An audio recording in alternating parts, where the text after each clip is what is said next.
முதலமைச்சர் ஸ்டாலின் நேற்று ஒரு அறிக்கை வெளியிட்டிருந்தாரு.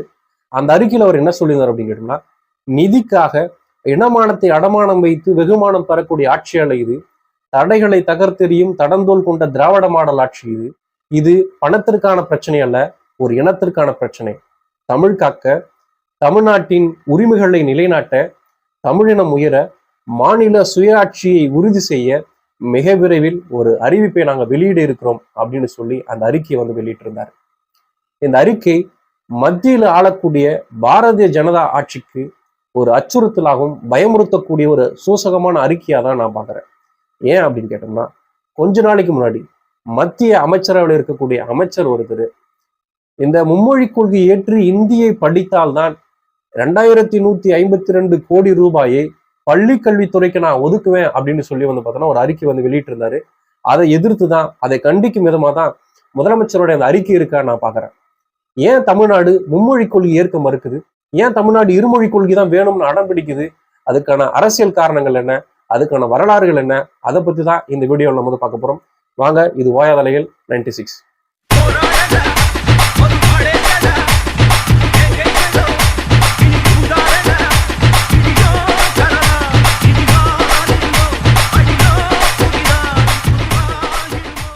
ஒட்டுமொத்த நாடும் தேசிய கல்விக் கொள்கை ஏத்துக்குச்சு, இந்திய படிக்க ஆரம்பிச்சிருச்சு. ஆனா இந்தியாவிலே தமிழ்நாடு மட்டும்தான் இந்த புதிய தேசிய கல்விக் கொள்கையை ஏற்க மறுக்குது. அது ஏன்? இந்திய படிக்க மறுக்குது, அது ஏன் அப்படின்னு மத்திய அரசாங்கத்துக்கு ஒரு மிகப்பெரிய கேள்வி இருக்கு. நமக்குள்ளேயும் எந்த ஜெனரேஷன்ல ஏன் நம்ம இந்தி படிக்க கூடாது, ஏன் தேசிய கொள்கையை ஏற்றுக்கொள்ளக்கூடாது அப்படிங்கிற கேள்வி நமக்குள்ளும் இருக்கு. இந்த ரெண்டு கேள்விகளுக்கும் விடை தெரிஞ்சுக்கணும்னா நம்ம வீடியோவை ஸ்கிப் பண்ணாம ஃபுல்லா பாருங்க. அதுக்கான பதில நீங்களே தெரிஞ்சுப்பீங்க. இப்போதான் நம்மளோட வீடியோவை நீங்க ஃபர்ஸ்ட் டைம் பாக்குறீங்க அப்படின்னு கேட்டோம்னா லைக் பண்ணுங்க, சப்ஸ்கிரைப் பண்ணுங்க, பெல் ஐக்கானை கிளிக் பண்ணிட்டு நம்ம கூட வாங்க. இந்த இந்திய எதிர்ப்பு பத்தியும் இந்த மும்மொழி கொள்கையை பத்தியும் இந்த வீடியோல நம்ம டிஸ்கஸ் பண்ணுவோம். இந்திய எதிர்ப்பு போராட்டம் 1. தமிழ்நாட்டுல இந்திய பரவலாக்கம் பண்ற முயற்சி 1918 இருந்து நடக்குது. சென்னை மாகாணங்கள்ல சரி, தென்னிந்தியாவில் இருந்த சமஸ்தானங்களான பங்கனப்பள்ளி, கொச்சின், மைசூர், அப்புறம் பார்த்தோம்னா ஹைதராபாத், புதுக்கோட்டை, திருவிதாங்கூர், சிந்தூர், எந்த மாதிரியான பகுதிகளில் இந்தியை பார்த்தோன்னா நம்ம கொண்டு வரணும், அங்க இருக்கக்கூடிய மக்கள்ல இந்தி பேசணும், இந்தி தெரிஞ்சுக்கணும் அப்படின்னு சொல்லி ஒரு முயற்சியை தட்சிண பாரத இந்தி பிரச்சார சபா அப்படிங்கிற ஒரு சபையை 1918 மகாத்மா காந்தி நிறுவுறாரு. அவர் 1927 அதுக்கு தலைவராக நியமிக்கப்பட்டு கடைசி வரைக்கும் அதோட தலைவராக பார்த்தோன்னா இருந்தாரு. 1935 ஒரு புத்தகம் என்ன சொல்லுது அப்படின்னு கேட்டோம்னா, 6 லட்சம் பேர் பார்த்தோன்னா இந்த 4 ஸ்டேட்ல, அதாவது சென்னை மாகாணத்தில் இருந்த தமிழ்நாடு, கேரளா, அப்புறம் பார்த்தோன்னா ஆந்திரா, அப்புறம் கர்நாடகா, இந்த 4 ஸ்டேட்ல 6 லட்சம் பேர் இந்தியை படிச்சாங்க அப்படின்னு struggle for freedom of language in India அப்படிங்கிற ஒரு புத்தகம் பார்த்தோன்னா சொல்லுது. இது வரைக்கும் பிரச்சனையே கிடையாது. ஏன் அப்படின்னு கேட்டோம்னா, 1918 தொடங்கப்பட்ட அந்த தட்சிண பாரத இந்தி பிரச்சார சபாவா இருக்கட்டும் சரி, இந்த புக்ல சொல்லக்கூடிய அந்த 6 லட்சம் பேரா இருக்கட்டும் சரி, கட்டாயமா இந்தி படிச்சவங்க கிடையாது. இதன் பிறகுதான் பிரச்சனையே ஸ்டார்ட் ஆகுது. ஏன் அப்படின்னு கேட்டோம்னா, 1935 சட்டத்தின்படி 1937 எலெக்ஷன் நடக்குது. அந்த எலெக்ஷன்ல திரு ராஜாஜி அவர்கள் சிஎம்மா பதவியேற்கிறாங்க. அவர் என்ன செய்யறாரு அப்படின்னு கேட்டோம்னா, 1935 ஆகஸ்ட் மாதம் 10ஆம் தேதி ஒரு பள்ளிக்கூடத்தில் நடந்த விழாவில் கலந்துக்கிறாரு. அந்த விழாவில் என்ன அறிக்கை வெளியிடுறாரு அப்படின்னு கேட்டோம்னா, இந்தியை நாங்க கட்டாயமாக்குவோம், ஸ்கூல்ல எல்லாமே பார்த்தோன்னா இந்தி மொழியை பார்த்தோன்னா கட்டாயமா நாங்க பார்த்தோன்னா கொண்டு வரும் அப்படின்னு சொல்லி அறிக்கை வெளியிடுறாரு. இதை எதிர்ப்பு தெரிவிச்சு 1935 ஆகஸ்ட் மாதம் 27ஆம் தேதி அறிஞர் அண்ணா திருச்சியில் நடந்த துறையூர்ல இருக்கக்கூடிய அந்த ஊர்ல ஒரு சுயமரியாதை மாநாடு நடக்குது. அந்த மாநாட்டுல ராஜாஜி செஞ்ச இந்த உரைக்கும், ராஜாஜி செய்த இந்த கட்டாய இந்தி திணிப்புக்கான ஒரு பிரச்சாரத்துக்கு எதிராக கண்டனத்தை தெரிவிச்சு ஒரு கண்டித்து பேசுறார். இதே நாள்ல கரந்தை தமிழ்ச்சங்கமும் இந்திக்கு எதிரான ஒரு நிலைப்பாட்டை மேற்கொள்ளுது. மறைமலை அடிகள் அக்டோபர் மாதம் 4ஆம் தேதி என்ன செய்யறாரு அப்படின்னு கேட்டா, தமிழ் மொழியில் இருக்கக்கூடிய சிறப்பையும் இந்திய மொழியையும் ஆய்வு செஞ்சு தமிழ் மொழி காக்க வேணும் அப்படின்னு சொல்லிட்டு ஒரு போராட்டம் நடத்துறாங்க. இந்திய கட்டாயமா மேல திணிக்காதீங்க அப்படின்னு சொல்லிட்டு பல அறிஞர்கள் சொல்லியாச்சு, அரசியல்வாதிகள் சொல்லியாச்சு, பல மாணவர்கள் சொல்லியாச்சு. இருந்தோம் ராஜாஜி கேட்கற மாதிரி இல்லை. 1937-38 நடந்த சட்டமன்றத்துல நிதிநிலை அறிக்கை வெளியிடுறாங்க. அந்த நிதிநிலை அறிக்கையில, அதாவது அந்த பட்ஜெட்ல 125 ஸ்கூல்ல நாங்க பார்த்தோன்னா இந்தியை கொண்டு வருவோம் அப்படின்னு பிரச்சாரம் பண்றாங்க. அந்த சட்டசபையில் இருந்து இருக்கக்கூடிய நீதி கட்சி என்ன பண்ணுது, இல்ல இது தவறு, இந்திய கட்டாயமாலாம் இங்க திணிக்க முடியாது, நாங்க தமிழர்கள் தமிழ் மொழியை படிச்சுட்டு இருக்கோம், எங்களுக்கு இணைய மொழி ஆங்கிலம் தான் வேணும், இந்தி பார்த்தோன்னா எங்களுக்கு தேவை அப்படின்னு சொல்லி நீதி கட்சி சொல்லுது. அதையும் பொருட்படுத்தாம 20,000 ரூபாய் வந்து பார்த்தீங்கன்னா இந்தி மொழிக்காக வந்து பார்த்தீங்கன்னா நிதியை வந்து ஒதுக்குறாங்க. அந்த நிதியை ஒதுக்கி 1938ல 6th 7th 8th படிக்கிற பசங்களுக்கு இந்துஸ்தானி மொழியை வந்து பார்த்தீங்கன்னா கட்டாயமா திணிக்கிறதுக்கான வேலையை இவங்க பண்றாங்க. இந்த 125 பள்ளிகள்ல மட்டும்தான் இவங்க இந்தி திணிக்கணும்னு சொன்னாங்கல்ல, இந்தி கொண்டு வரணும்னு சொன்னாங்க இல்லையா, அதை எதிர்த்து இந்தி எதிர்ப்பு போராட்டக்காரர்கள் என்ன பண்றாங்க அப்படின்னு கேட்டோம்னா, நம்ம மாணவர்களை அந்த 125 பள்ளிகளை தவிர்த்து வேற ஒரு பள்ளிகளை சேர்க்கலாம் அப்படின்னு சொல்லி ஒரு முடிவை எடுக்கிறாங்க. சோமசுந்தரம் பாரதியார் அவருடைய தலைமையில சென்னை மாகாண இந்தி எதிர்ப்பு பிரச்சார சங்கம் அப்படிங்கிற ஒரு சங்கத்தை தொடங்குறாங்க. அந்த சங்கத்துல தந்தை பெரியார் இருக்கிறாரு, கி.ஆ.பெ. விஸ்வநாதம் ஐயா அவர்கள் இருக்காங்க, சவுந்தரராஜன் போன்ற ஆளுமைகள் எல்லாம் வந்து பார்த்தீங்கன்னா அந்த இயக்கத்தில் இருக்கிறாங்க. இந்தி எதிர்ப்புக்கு போராட்டம் தீவிரமடையுது. 1938ல ஸ்டாலின் ஜெகதீசன் அப்படிங்கிற ஒருத்தர் என்ன பண்ணியிருக்காரு அப்படின்னு கேட்டோம்னா, உண்ணாவிரதம் இருந்திருக்கிறாரு ராஜாஜியோட வீட்டுக்கு முன்னாடி. ஈழத்தில் இருந்த சிவானந்தம் சுவாமிகள் அவர் என்ன செஞ்சிருக்காரு அப்படின்னா, டி நகர்ல இருந்து ராஜாஜியோட வீட்டு வரைக்கும் வந்து பார்த்தீங்கன்னா ஒரு சாலை மார்க்கமா நடைபயணம் மேற்கொண்டு உண்ணாவிரதம் இருக்க போறோம்னு அறிவிச்சிருக்கிறாரு.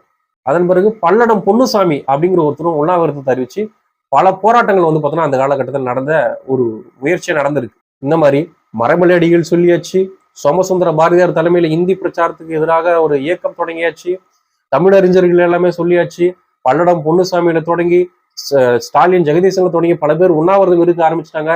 இருந்தாலுமே நான் என்ன சொல்றது, நீ என்ன கேட்கறது அப்படிங்கிற மாதிரியான ஒரு ஸ்டேட்மெண்ட்ல ராஜாஜி இருந்திருக்கிறார். நீங்க சொல்றதெல்லாம் நான் கேட்க முடியாது, இந்தியாவில இந்தி தான் பெரும்பான்மையான பேசுறாங்க, அதனால இந்தியை நான் கட்டாயமா கொண்டு வருவேன் அப்படிங்கிற ஒரு ஸ்டாண்ட்லயே வந்து பார்த்தோம்னா ராஜாஜி நின்று இருக்காரு. போராட்டம் தொடருது, கைது நடவடிக்கைகள் தீவிரமாக்கப்படுது, பல பேர் வந்து பார்த்தோம்னா கைது செய்யப்பட்டு சிறையில் அடைக்கப்படுறாங்க.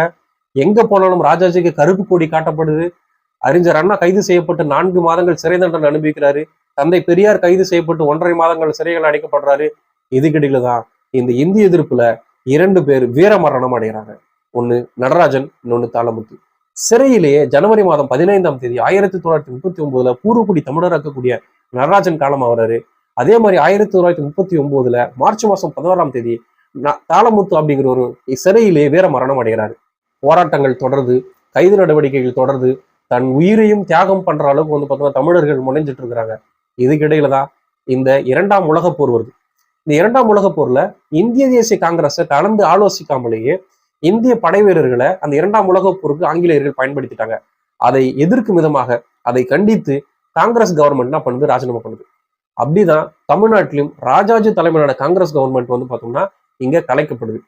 ஆனாலும் இங்க இருக்கக்கூடிய 125 பள்ளியில் இருக்கக்கூடிய அந்த இந்தி வந்து பார்த்தோம்னா கட்டாய இந்தியை வந்து பார்த்தோம்னா முடிவுக்கு கொண்டு வரல. பல பேர் வந்து பார்த்தோம்னா கைது செய்யப்பட்டாங்க இல்லையா, அவங்களாம் சிறையில இருந்து விடுவிக்கப்படுறாங்க. 1940கள் என்ன பண்றாங்க, இந்தியாவோட வைஸ்ராய் என்ன பண்றாரு, கட்டாயமா இந்தியை திணிப்புறத நாங்க வந்து பார்த்தோம்னா வாபஸ் வாங்க வரோம் அப்படின்ற ஒரு ஸ்டேட்மெண்ட் வந்து பார்த்தோம்னா அறிவிக்கிறாங்க. இதோட முதல் நடந்த இந்தி எதிர்ப்பு போராட்டம் வந்து பார்த்தோம்னா முடிவுக்கு வருது. அடுத்தது நாம பார்க்க போறது 2ஆம் இந்தி எதிர்ப்பு போராட்டம். 2ஆம் உலகப் போர் முடிவுக்கு வருது. காங்கிரஸ் கவர்மெண்ட் மீண்டும் எலெக்ஷன்ல நின்று காங்கிரஸ் கட்சி ஜெயிக்குது. காங்கிரஸ் கட்சி ஜெயிச்ச உடனே தமிழ்நாட்டுல டி பிரகாசம் வந்து பார்த்தோம்னா சிஎம் ஆகிறாரு. அவர் வந்து என்ன பண்றாரு, ஒரு வருஷத்துலேயே வந்து பார்த்தோம்னா ராஜினாமா பண்ணிடுவேன். ஓமந்தூரார் வந்து பார்த்தோம்னா சிஎம் ஆகிறாரு. இந்த ஓமந்தூரார்ல கல்வி அமைச்சரார் யாரு இருக்காங்க அப்படின்னு கேட்டோம்னா அவினாசி லிங்கம் செட்டியார் இருக்கிறார்.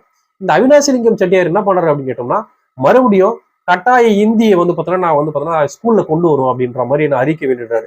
அவரு தமிழ்நாட்டில் நடந்த மிகப்பெரிய போராட்டத்தை நினைவு வச்சுட்டு என்ன ஒரு அறிக்கையில வந்து பார்த்தீங்கன்னா ட்விஸ்ட் பண்றாரு அப்படின்னு கேட்டோம்னா, ஆந்திரா, கர்நாடகா, கேரளா இந்த 3 ஸ்டேட்ல இந்தி கட்டாய பாடமும், தமிழ்நாட்டில் மட்டும் அது விருப்ப பாடம்னு அறிவிக்கிறாரு. இதை கேட்ட உடனே ராஜாஜி மற்றும் பார்ப்பனிய ஆதிக்கத்தில் கொண்ட பத்திரிகையாளர்கள்லாம் வந்து என்ன பண்றாங்க, அவருக்கு எதிராக ஒரு ஸ்டேட்மெண்ட் எடுக்கிறாங்க.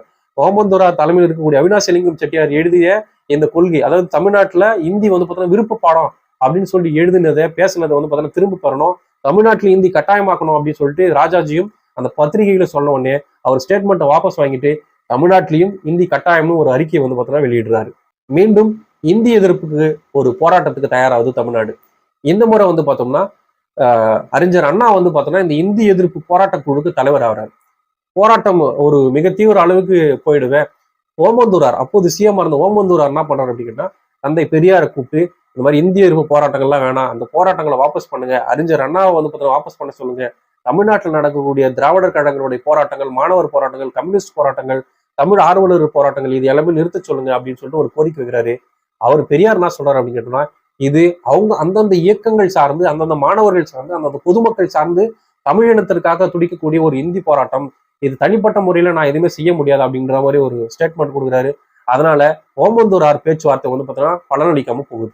இதுக்கிடையில தான் இந்திய காங்கிரஸ் கம்யூனிட்டியோட தமிழ்நாட்டு தலைவராக இருக்கக்கூடியவர் காமராஜர். அவர் என்ன சொல்றாருன்னா, இல்ல ஸ்கூல்ல வந்து பார்த்தோன்னா இந்திய கட்டாயமா திணிக்கிறது வந்து பார்த்தோன்னா நான் ஏற்கல அப்படின்னு சொல்ற ஒரு ஸ்டேட்மெண்ட் வெளியிட்டாரு.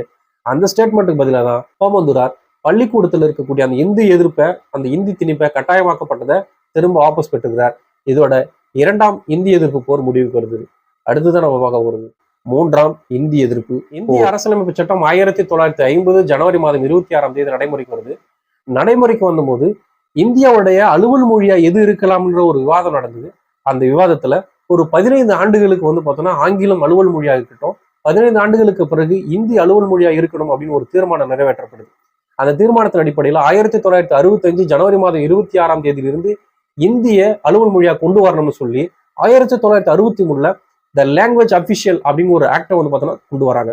அந்த ஆக்ட்ல என்ன சொல்லியிருக்கு அப்படின்னு கேட்டோம்னா, இந்தியும் ஆங்கிலமும் இந்தியாவோட அலுவல் மொழியில் தொடரலாம் அப்படின்னு ஒரு ஸ்டேட்மெண்ட் கொடுத்துருக்கு. இந்த ஸ்டேட்மெண்ட்டை படிச்சு பார்த்தான்னா இந்த ஸ்டேட்மெண்ட்டை திருத்தம் கொண்டு வரணும் அப்படின்னு கேட்டாரு. என்ன அப்படின்னு கேட்டோம்னா, 1965 ஜனவரி மாதம் 26ஆம் தேதிக்கு பிறகு இந்தியாவில் இந்தியும் ஆங்கிலமும் தொடரும், அலுவல் மொழியாக தொடரும் அப்படின்னு தான் கொண்டு வரமே தவிர தொடரலாம்னு கொண்டு வரக்கூடாது. இது ஸ்டேட்மெண்ட் பிழை, தொடரும்னு கொண்டு வாங்க அப்படின்ற மாதிரியான சில விஷயங்களை கொண்டு வந்தாரு. அவர் கொண்டு வந்த இந்த தீர்மானத்தை, அவர் கொண்டு வந்த இந்த விவாதத்தை மத்திய அரசாங்கம் கண்டுகொள்ளாததுனால மீண்டும் ஒரு இந்தி போராட்டத்துக்கு தயாரானது தமிழ்நாடு. முதல்ல நடந்த இந்தி போராட்டத்திலும் சரி, 2ஆம் நடந்த இந்தி எதிர்ப்பு போராட்டத்திலும் சரி, இல்லாத அளவுக்கு இந்த 3ஆம் இந்தி போராட்டம் வந்து பார்த்தோம்னா தலையெடுத்துச்சு. அங்கங்கே போராட்டங்கள் தீவிரமாச்சு. மாணவர்களோட பங்களிப்பு எக்கச்சக்கமா இருந்துச்சு. சின்னசாமி அப்படிங்கிற ஒருத்தர் திருச்சி ரயில் நிலையத்துல இந்தி ஒழிக தமிழ் வாழ்க அப்படின்னு சொல்லி தீக்குளிச்சு இறந்து போனாரு. 1964 தமிழ்நாடு ஒரு இரத்த கலரியா, ஒரு போராட்ட களமா, ஒரு கிளர்ச்சியாளர்களின் கூடாரமா இருந்த சமயத்திலும் சரி, இந்தி மொழிக்கு நாங்க எப்போதும் ஆதரவு தரோம்னு மத்திய அரசாங்கம் சொல்லிச்சு. இந்திய பள்ளிக்கூடத்துல கட்டாயமா நாங்க வந்து பார்த்தீங்கன்னா கொண்டு வரோம்னு சொல்லிச்சு. இதை எதிர்த்து மாணவர்கள் மத்தியில மிகப்பெரிய அளவுல போராட்டங்கள் முயற்சிகளும் எடுக்கப்பட்டது. அண்ணா கைது செய்யப்படுகிறார். இந்த கைது செய்யப்படக்கூடிய செய்தி கேட்டு மாணவர்கள் எல்லாமே கொதித்திடுறாங்க. சென்னையில் இருக்கக்கூடிய மாணவர்கள் எல்லாமே ஒன்று திரண்டு அப்போது இருக்கக்கூடிய சிஎம்மா இருந்த பக்தவச்சலத்தை பார்க்கறதுக்காக புனித ஜார்ஜ் கோட்டைக்கு வந்து பார்த்தோம்னா நடைபயணம் போறாங்க. அவரை பார்க்க மறுத்துறாரு பக்தவச்சலம். மாணவர்கள் வந்திருக்கிற செய்தியை அறிஞ்சு தடியடி நடத்தி மாணவர்களை கலைத்து இந்த மாணவ போராட்டத்துக்கு வந்து பார்த்தோம்னா ஒரு முற்றுப்புள்ளி வைக்கலான்னு பக்தவச்சலம் கனவு கண்டாரு. ஆனா அந்த கனவு பலிக்கவில்லை. மென்மேலும் மாணவர்கள் போராட்டம் வந்து பார்த்தோம்னா தீ விட்டு எரிந்து தீ கொழுந்தா தீப்பிழம்ப ஒரு காட்டு தீயை போல பரவிச்சு. மெரினாவில் இந்தி புத்தகங்கள் எரிக்கப்பட்டுச்சு. காங்கிரஸ் அலுவலகம் தாக்கப்பட்டுச்சு. எங்கு பார்த்தாலும் தமிழ் வாழ்க தமிழ் வாழ்கின்ற முழக்கம் தான் எழுந்துச்சு. இந்தி ஒழிகின்ற முழக்கங்கள் வந்து பார்த்தோம்னா எதிரொலிச்சுது. இப்படி தமிழ்நாடு ஒரு போராட்ட களமா மாறி அன்னைக்கு தமிழருக்கான குரல் ஓங்கி ஒழிச்சுது. TM சிவலிங்கம்னு ஒருத்தர் கோடம்பாக்கத்துல தீக்குளிச்சு தமிழுக்காக இன்னுயிர் தந்திருக்கிறார். கீழ்ப்பழுவூர் சின்னசாமி, விருந்தம்பாக்கம் அரங்கநாதன் இப்படின்னு பல பேர் தன்னுடைய உயிரை தந்து தமிழ் மொழியை காப்பதற்காக களத்துல நின்று இருக்கிறாங்க. தன் உயிரை ஈகம் செஞ்சிருக்கிறாங்க. தாளமுத்தன் நடராஜ சொலங்கி, TM சிவலிங்கம், கீழ்ப்பழுவூர் சின்னசாமி வரைக்கும் வந்து பார்த்தோன்னா பல பேர் தமிழுக்காக தன் உயிரை தியாகம் செய்து இந்த இந்தி எதிர்ப்பு போராட்ட காலத்துல நின்று தமிழ் வாழ்க இந்தி ஒழிகுன்னு பிரச்சாரம் செஞ்சிருக்கிறாங்க. போராட்டத்தை அறிவிச்சிருக்கிறாங்க. கிளர்ச்சிகளை முன்னெடுத்திருக்கிறாங்க. 1965 ஜனவரி மாதம் 27ஆம் தேதி அண்ணாமலை பல்கலைக்கழக மாணவர்கள் வந்து பார்த்தோன்னா போராட்ட காலத்தில் ஈடுபடுறாங்க. அப்போ துப்பாக்கிச்சூடு நடத்தப்பட்டு ராஜேந்திரன் அப்படின்னு ஒரு மாணவர் அந்த இடத்துல சம்பவ இடத்துல மரணித்து போகிறார். ரயில்வே சேவைகள் வந்து பார்த்தீங்கன்னா நிறுத்தப்படுது. போராட்டங்கள் தீவிரமடையுது. மாணவர்கள் பலத்த காயங்கள் படுறாங்க. இதையெல்லாம் பார்த்த அண்ணாதுரை மாணவர்களோட பேச்சுவார்த்தை நடத்துறாரு. என்ன அப்படின்னு கேட்டா, பல மாணவர்கள் வந்து பார்த்தோன்னா இக்கட்டான நிலைமைக்கு உள்ளாயிட்டீங்க. பல மாணவர்கள் வந்து பார்த்தோன்னா தன் உயிரை ஈகம் செய்யக்கூடிய அளவுக்கு துணிஞ்சிட்டீங்க. பல பேர் இறந்தும் போயிருக்கிறாங்க. மாணவர்கள் மீது மிகப்பெரிய அடக்குமுறை நடக்குது. அதனால இந்த இந்திய எதிர்ப்பு போராட்டத்திலிருந்து மாணவர்கள் கொஞ்ச நாள் விலகிக்கணும் அப்படின்னு அறிஞர் அண்ணா கேட்கிறாரு. மாணவர்கள் இதற்கு முழு மனதோட சம்மதிக்காம அரை மனதோட தற்காலிகமா முடிவுக்கு கொண்டு வரதா அறிவிச்சிருக்கிறாங்க. இந்த மாதிரியான ஒரு சூழல் வந்து பார்த்தோன்னா தமிழ்நாட்டில் நிலவே லால் பகதூர் சாஸ்திரி ஒரு அறிக்கை வந்து வெளியிடுறாரு. என்ன அப்படின்னு கேட்டோம்னா, இந்தியை வந்து பார்த்தோம்னா கட்டாயமா நாங்க திணிக்கல. மக்கள் எவ்வளவு காலம் ஆங்கிலம் வந்து பார்த்தோன்னா இணைப்பு மொழியா இருக்குன்னு நினைக்கிறாங்களோ அத்தனை காலம் ஆங்கிலம் இணைப்பு மொழியா இருக்கும். இந்தி பேசாத மாநிலங்கள்ல ஹிந்தி படிக்கணுங்கிறது அவங்களுடைய விருப்பம் அப்படின்னு சொல்லிட்டு லால் பகதூர் சாஸ்திரி ஒரு அறிக்கையை வானொலியில வெளியிடுறாரு. இதனை அடுத்து பார்த்தோம்னா 1967 எலெக்ஷன் நடக்குது. 67 அண்ணா சிஎம் ஆகுறாரு. 62 சட்டமன்றத்துல இந்த குரல் ஓங்கி ஒலிக்குது. தமிழ்நாட்டில் தமிழும் இணைப்பு மொழியாக ஆங்கிலமும் தான் இருக்கும். தமிழ்நாட்டு பள்ளிக்கூடங்கள்ல மும்மொழி கல்வி ஏற்றுக்கொள்ளப்படாது, இருமொழி கொள்கை தான் ஏற்றுக்கொள்ளப்படும் தீர்மானம் நிறைவேற்றப்பட்டு குடியரசுத் தலைவரால ஒப்புதலும் வாங்கப்பட்டுச்சு. 1918 தொடங்கி 1965 வரைக்கும் நடந்த இந்த போராட்டங்கள் வழியை நம்ம தெரிஞ்சுக்க வேண்டியது என்ன அப்படின்னு கேட்டோம்னா, ஆதிக்கத்திற்கு எதிரானவர்கள் தமிழர்கள், கட்டாய திணிப்புக்கு எதிரான தமிழர்கள்னு பறைசாற்றி இருக்காங்க. போர்க்குணம் கொண்ட தமிழர்களை வஞ்சக மனம் கொண்ட சூழ்ச்சிக்காரர்கள் எந்த வடிவத்தில் ஆதிக்கத்தை கொண்டு வந்தாலும் அதை எதிர்த்து களமாடுவது தமிழர்களுடைய குணம்னு சொல்லி நிரூபிச்சிருக்கிறாங்க. இந்தி திணிப்பின் மூலமாக சமஸ்கிருத ஆதிக்கத்தை நிலைநிறுத்தவே இந்த இந்தியை பரவலாக்கம் பண்ற முயற்சியே, இந்தியை திணிக்கிற முயற்சியே இந்த இந்திய மத்திய அரசாங்கம் பார்த்தோம்னா செயல்பட்டு வருது. அதை இந்திய எதிர்ப்பு போராட்டங்கிற வழியில பல்வேறு மாணவர்கள் இயக்கங்களும், பல்வேறு திராவிட இயக்கங்களும், பல்வேறு கம்யூனிஸ்ட் கட்சி தலைவர்களும் தன் இன்னுயிரை கொடுத்து இந்திய எதிர்ப்பை, தமிழ் உணர்வை இந்த மண்ணில நிலைநாட்டி இருக்கிறாங்க. தமிழ்நாடும் தமிழ்நாட்டு மக்களும் எப்பொழுதுமே இந்தி திணிப்புக்கு எதிரானவர்கள். ஏன் சும்மா இந்தி எதிர்க்கிறாங்க அப்படின்னு கேட்டோம்னா, நம்ம கண் முன்னாடியே நம்ம ஜெனரேஷன்லயே ஆதாரங்கள் கிடைச்சிருக்கிற இந்த காலகட்டத்திலேயே தமிழர் நாகரிகமா இருக்கக்கூடிய சிந்து சமவெளி நாகரிகத்தை ஆரிய நாகரிகம்னு சரஸ்வதி நாகரிகம்னு கூசமா போய் சொல்றாங்க இல்லையா? எதை எதிர்க்கணும்னா இந்தி திணிப்பை கட்டாயமா எதிர்க்கணும். ஏன் அப்படின்னு கேட்டோம்னா, இந்தி திணிப்பின் மூலமாக சமஸ்கிருத கலாச்சாரத்தை நமக்குள்ள நொடிச்சு இந்த இந்திய நாடு ஒரு சமஸ்கிருத நாடு அப்படின்னு அறிவிக்கிறதுக்காக இவங்க காத்துக்கிட்டு இருக்காங்க. ஒருபோதும் அதை நடைபெற விடமாட்டார்கள் தமிழர்கள். ஏனென்றால் தமிழ்தான் இந்தியாவின் மூலமொழி, தமிழ்தான் இந்தியாவின் தாய்மொழி, தமிழ்தான் இந்தியாவின் பூர்வக்குடி, தமிழர்கள் தான் இந்தியாவின் மூல வேர்கள் அப்படின்னு நமக்கு பார்த்தோன்னா கட்டாயமா சொல்ல வேண்டிய காலத்தில் இருக்கிறோம். அதனாலதான் இந்தியை பார்த்தோன்னா எதிர்க்கிறோம். கீழடி ஆய்வுகளை கொண்டு வர்றதுக்கான முட்டுக்கட்டையா இருக்கிறாங்க. நீட் தேர்வு எடுத்து தடை போடுறாங்க. கல்வி நிதியை கொடுக்க மாட்டாங்க. இந்தி திணிக்க மட்டும் செய்யறாங்க. எந்த வடிவத்தில் ஆதிக்கு வந்தாலும் அதை எதிர்ப்பவர்கள் தமிழர்கள் என்று கூறி இந்த பதிவை முடிக்கிறேன். எந்த பதிவு பார்த்தோன்னா உங்களுக்கு கட்டாயம் பிடிக்கும்னு நினைக்கிறேன். பிடிச்சிருந்தா லைக் பண்ணுங்க, சப்ஸ்கிரைப் பண்ணுங்க, நம்ம கூட தொடர்ந்து பயணப்படுங்க. நன்றி, வணக்கம்.